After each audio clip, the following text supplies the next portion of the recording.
city waits for you. What's it like in Liverpool? Although I'm half the world away, you know that I'll be coming home to you.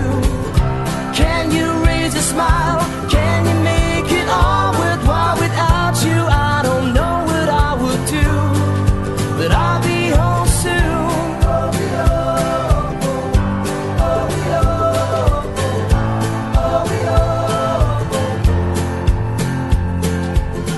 Ticket to ride, ferry cross the Mersey, Penny Lane.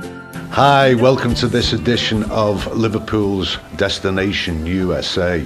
This time we're going to be in East Liverpool, a wonderful, fantastic, strange and very weird place. Did you know, for example, that the gangster Pretty Boy Floyd died in East Liverpool and was laid out in a funeral home, which is now a bed and breakfast? Join me after breakfast at the Stager's house. So it's about 11:30 in the morning. It's the 30th of September. I'm in the little diner in Market Street just getting some breakfast. I'm probably about 100 yards away from the Ohio River. And I'll go and check it out a little bit later. It better be good. There you are. Do you need any ketchup or jelly? No, I'll be fine with that, thank you. Oh, okay. Got that done. There we go, gang. Breakfast and the coffee. Back in the day in East Liverpool, Ohio, on the river, the major form of transport was barges and ships, and they're still using barges. I can't believe how long they are. They just seem to go on and on and on and on.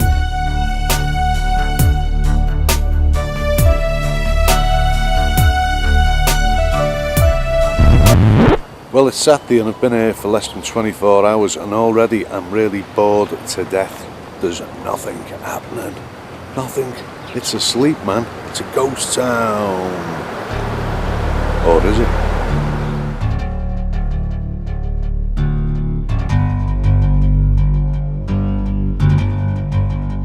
Okay, this is the first place in East Liverpool I came to. The Corner Tavern. I walked in and asked for directions. But as I walked in, I seen this sign.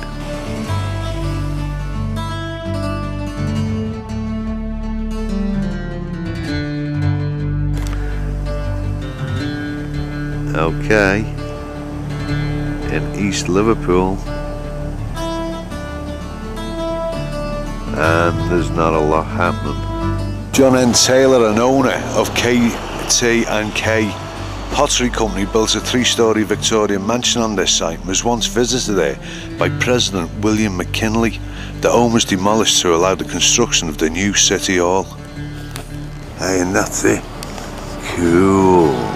British Petroleum selling petrol in America for $2.15, $2.25 and $2.37 a gallon. What the f*** going on? Back in Liverpool, England, we were famous for having an alehouse on every corner. Here in East Liverpool, it seems the other way round. There's a church on every corner.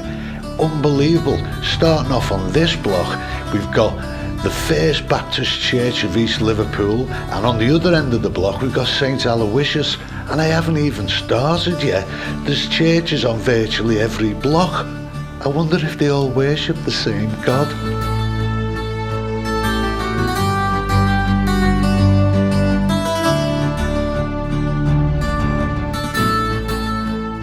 How you doing? My name's Phil and you are? Mike. Mike, how you doing, Mike? I'm just fine, sir. I believe we're by quite a famous landmark, the Lou Holtz up at Ohio Valley Hall of Fame. And what's that guy famous for?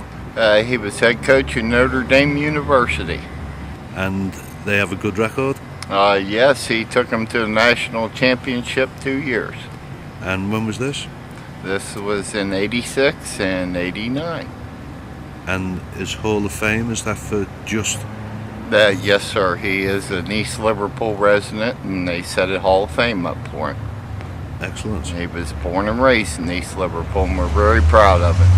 Excellent. And here we are with a plaque for the famous Lincoln Highway, almost as famous as Route 66.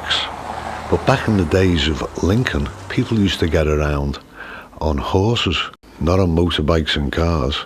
So it's Sunday morning and I've woke up and I'm starving.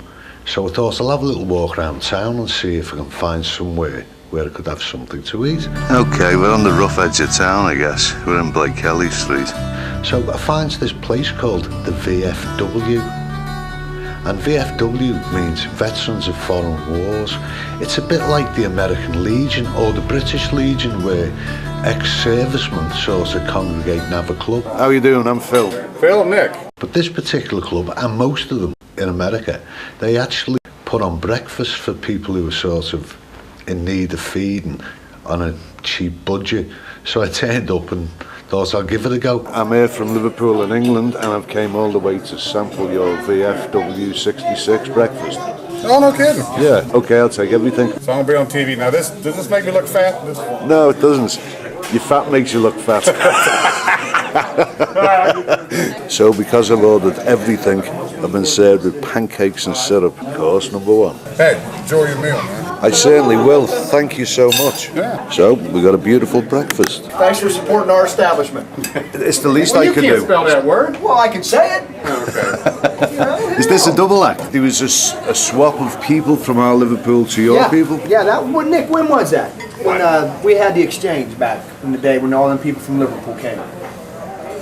That was back in the 90s, wasn't it? Like 90, like Yeah. around 9. Wait, it was the class reunion going on? So that was 98.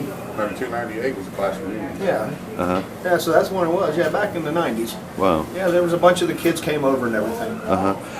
Next year, Liverpool in England celebrates 800 years as a city. Wow. So I'm going around the different Liverpools, just documenting what's going on with it. in the different places, you know, with the Heck different yeah, people. that's nice.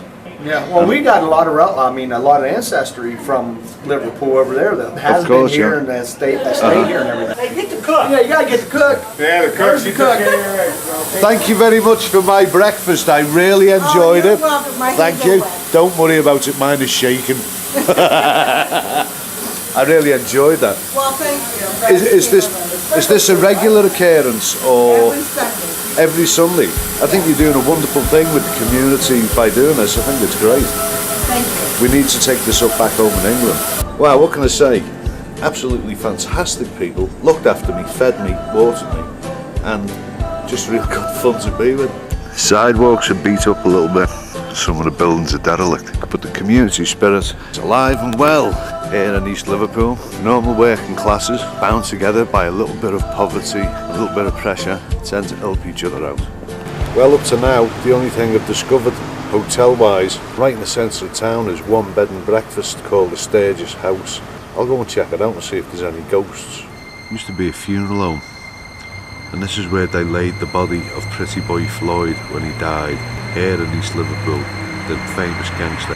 It's really tough at the top, innit? Here I am, staying in one of the only bed and breakfasts in East Liverpool, Ohio, just off the banks of the Ohio River, and I like it. This is what I have to put up with, luxury. How will I ever get used to it? When he was killed by the police, after leaving a movie house quite close to here, his body was laid to rest here because this used to be Dawson's funeral home. So I wonder if the spirits of the old gangsters are still around. I'll let you know later.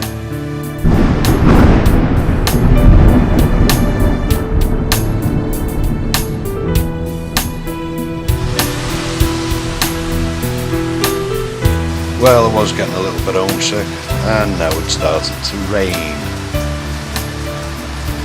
Just like England. I'm Tom Galutz from East Liverpool, Ohio. Born and raised here. This is where Pretty Boy Floyd was laid out, 1934. I'm a host.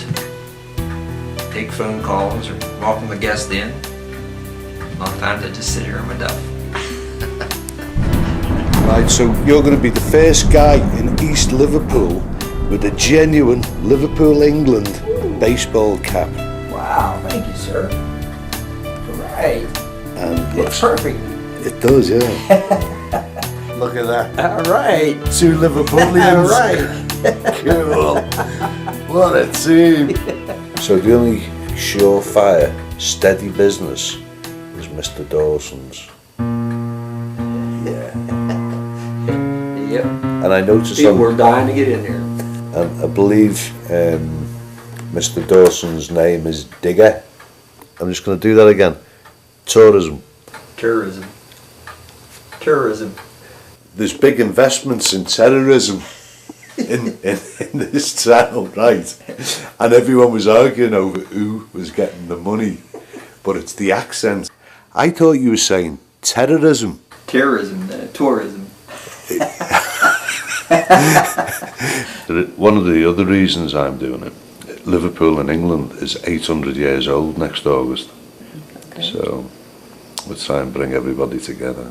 There you go. You could write a book. All we've got to do is learn to write. Okay, this is Pretty Boy Floyd, and he was a gangster back in the 30s, and he was killed in Rogers, Ohio, on Spruceville Road.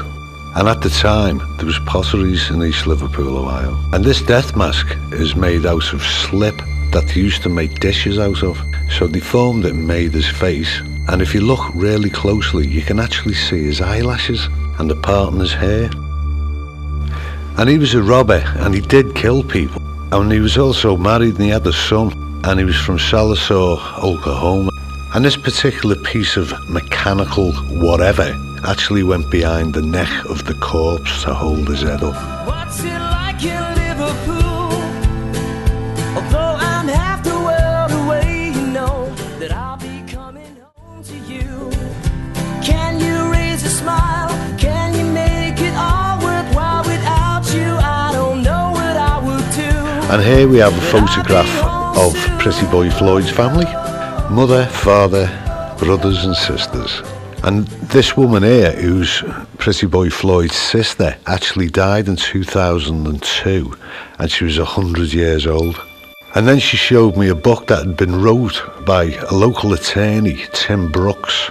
And we'll meet up with Tim Brooks a little bit later. And this is some of the embalming equipment that they used to take into the home. You know, because years ago, people couldn't afford to put people into funeral homes. So they would embalm people right in the home. And this is a portable embalming bed. And this is a case with some of the embalming fluids and equipment that they would take into the home. And these are the chairs that were set out so people could view the body. Believe it or not, this Pretty Boy Floyd Museum is in the basement of the bed and breakfast that I'm staying in. That's the door to my office right there. Right. And they laid him on a bed instead in a casket because his mother did not want him viewed at all. She says, no, I want my son sent directly back home. Well, since he was enemy number one, and we killed him here, we went ahead and laid him on a bed, and then we put him in a pine box and shipped him by railroad back to Sallisaw, Oklahoma. So some people class them as a Robin Hood Right, type of hero. Why? He would rob banks, but then he would take that money and buy groceries for families that didn't have enough. And he would buy all these groceries and leave them on their porch and knock on their door, ring their doorbell, and run away. So he was always giving to people that couldn't afford it. And that was his purpose of robbing banks, to give to other people. So at that time, the banks were classed as the bad guy because they foreclosed on people's mortgages, farms. Not like today. Yes, in his own town where he was from, he could walk through the town and they wouldn't hurt him because they thought he was famous. They thought he was doing good. Although he was doing bad by robbing these banks and everything, but he was still doing good by buying the groceries for people and helping them out. So when they had the service in Sallisaw, they had a big parade because they actually thought he was a real famous good guy. So this re-elect E.W. Floyd. That was an uncle who was a sheriff. Right. And here's a picture of his tombstone. And it's chipped away on this side, whereas this side you can see it's squared off because people take a momentum. They go there with a hammer or a stone and chip off pieces, and that's the third tombstone that's been replaced. And it actually says up here his occupation was bandit. And this is a receipt for his funeral. It actually cost $175. So these... Those are not like the mask over there. Those are like if you would send your daughter to beautician school, they would give her a kit, like her hairbrush and comb and scissors and all that. When you go to mortician school, this is the kit you got back in the 30s. That taught you how to put makeup on a nose or how to reattach an ear. And then these are all your makeups, your skin makeups they used. And this is drying powder. This is when they make your incision to embalm you. You put the powder on here so there's no fluids leaking out before they sew you up. What a fine collection of morbid memorabilia stored in the basement right next to the washing machine. I only went down there to wash my underwear.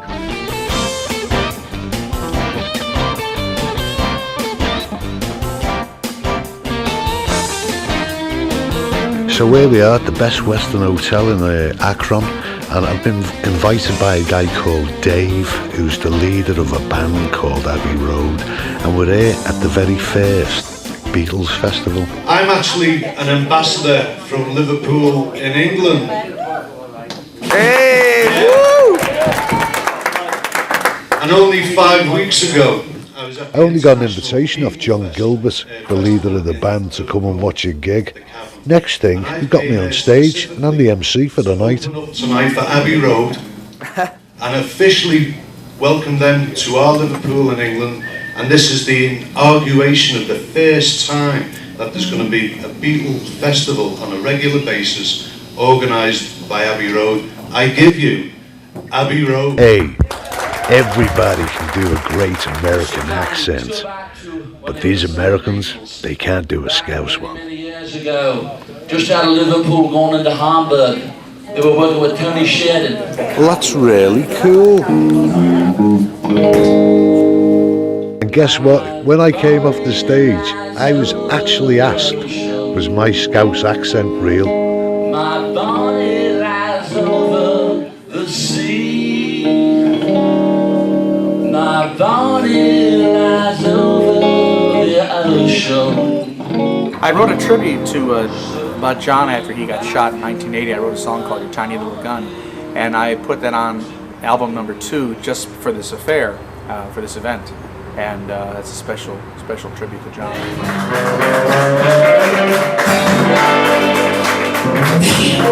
I'm pleased to meet you. You're the best Ringo Starr I've met since I met Ringo Starr. I tell you, man, I tell you. Thanks very much, Gary. It's been my pleasure. And ditto as well, old buddy. And as Johnny would say, you got a lucky face, keep smiling.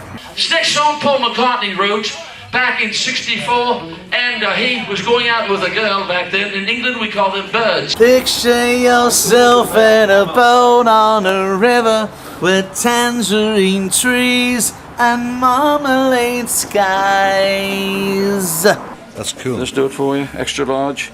You're doing more than we are to promote part of our heritage. My mum is in the DAR. That's the Daughters of the American Revolution. So she fought you.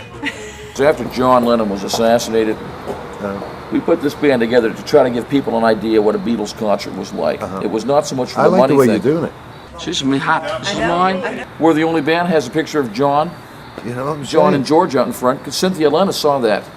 Cynthia Lennon seen us play. So I don't give them to anyone. You know what This I'm is saying? very nice of you. Thank you. You're trying to represent the world's greatest band. Yeah. You're not being you when you're playing. You're supposed to be John, Paul, George, or Ringo. Yeah. It's 9 o'clock on Sunday, the 8th of October, and I've slept in the car last night because it was a bit too late by the time I got out the gig to book into a hotel. You know, going to a hotel 2 o'clock in the morning and then they throw you out at 11. Like, you're paying for 24 hours? Nah. And now I'm going to make my way to Columbus, Ohio. Take me about maybe 3 hours. So let's see where we're up to with the mileage. 7,008 miles.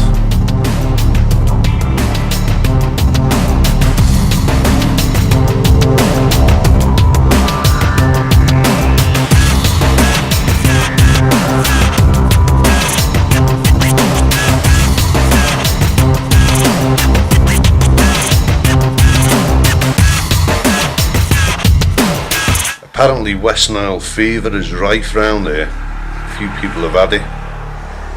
You get it off mosquitoes. That's all I need, innit? Nice little souvenir from Illinois. Look at the size of that bite, man. Could you believe one little insect can do that? That's one. About 3 on me back and 1 on me neck. At least we got a school of tropical medicine back in Liverpool. So that's the little tiny Methodist church. Would you like to see inside our church? I certainly would, yeah. I'll unlock it for you. Thank you very much. Apparently there's not a lot of believers left. Well, here we are on the banks of the Illinois River. As you can see, just behind the village of Liverpool, which once had quite a big population, maybe 500 or 600 people, but is now down to a population of 115. That's including cats, dogs and children, so I believe. Not a lot happening, but you can obviously see that all the Liverpools are based on water. Okay, here's my house. Yeah, because here's the river. It was over here someplace, probably the public landing. So all this area on the front of the Illinois River is gone. Oh, gone. So Market Street no longer exists. South Street's gone, Court Street's gone, Market Street's gone.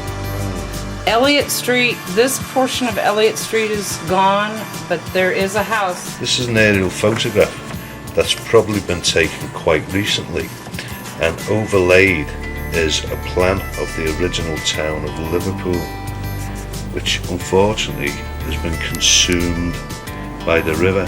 Last night when I came down Main Street, I thought, wow, you know, Main Street and just a couple of streets coming off it. But obviously it was much larger, bigger. So where would the old records be kept today? The village hall. And so everything's there? Mm-hmm. Wow. All the records and all those people have just left town and up sticks and gone. Mm-hmm. Yeah. So tomorrow we'll go and plot the course of where all this is gone. Excuse me, how do you eat your steak? With a knife and fork, the same as you.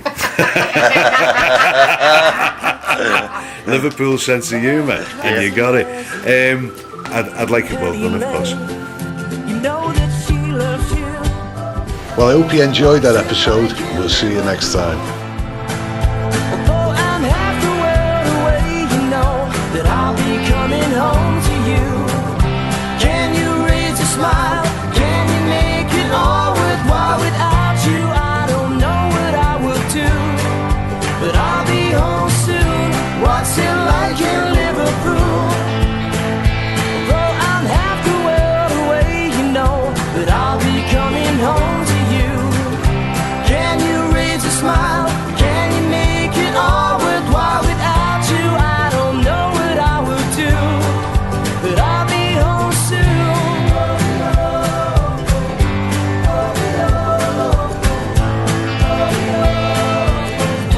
What's it